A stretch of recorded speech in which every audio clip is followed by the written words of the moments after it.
On the distant asteroid known as B612, there grows a unique rose. She is proud, vulnerable, pretending to be strong with her 4 thorns, yet she defines a child's entire universe of love and sorrow.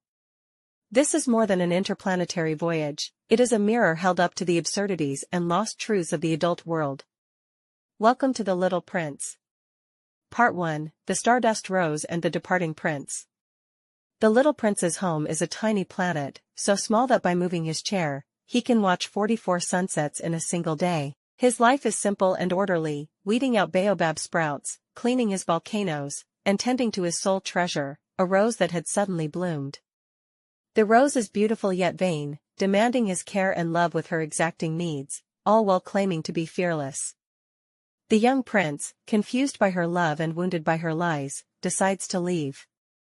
He seeks answers and a way to understand his flower.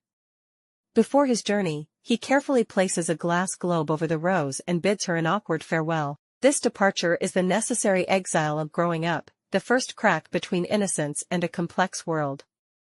Part 2, Wandering Stars and the Matters of Consequence. Visiting neighboring asteroids, the little prince encounters a gallery of grown-ups, each isolated on their own little world, absorbed in self-important matters of consequence.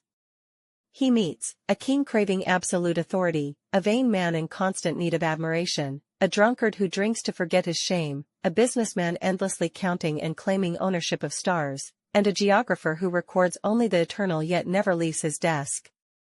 To the prince, their logic is baffling, their busyness devoid of meaning. They are blind to what truly matters: beauty, emotion, connection. The grown-ups are certainly very, very odd, he murmurs. This cosmic tour is a gentle yet piercing diagnosis of modern civilization's ailments, revealing how adulthood becomes alienated by numbers, titles, and rigid rules, losing the ability to see with the heart. Part 3, Taming the Fox and the Essence of Connection. On Earth, in the desert, the little prince meets a fox.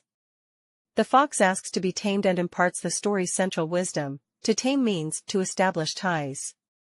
You are nothing more than a little boy to me, and I am nothing more than a fox to you, says the fox, but if you tame me, we shall need each other. To me, you will be unique.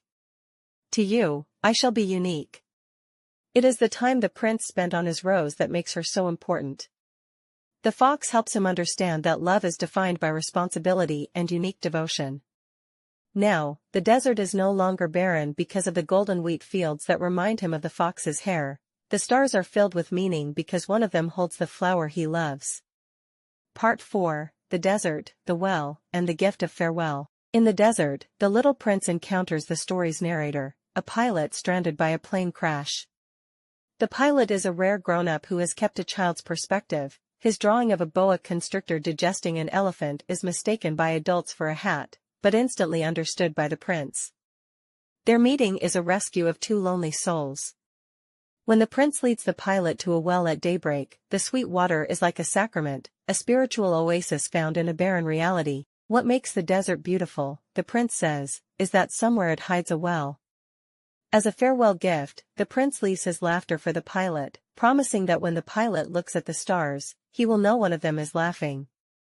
His departure is ethereal and mysterious, as if his earthly mission is complete, and he must return to his responsibility, his rose.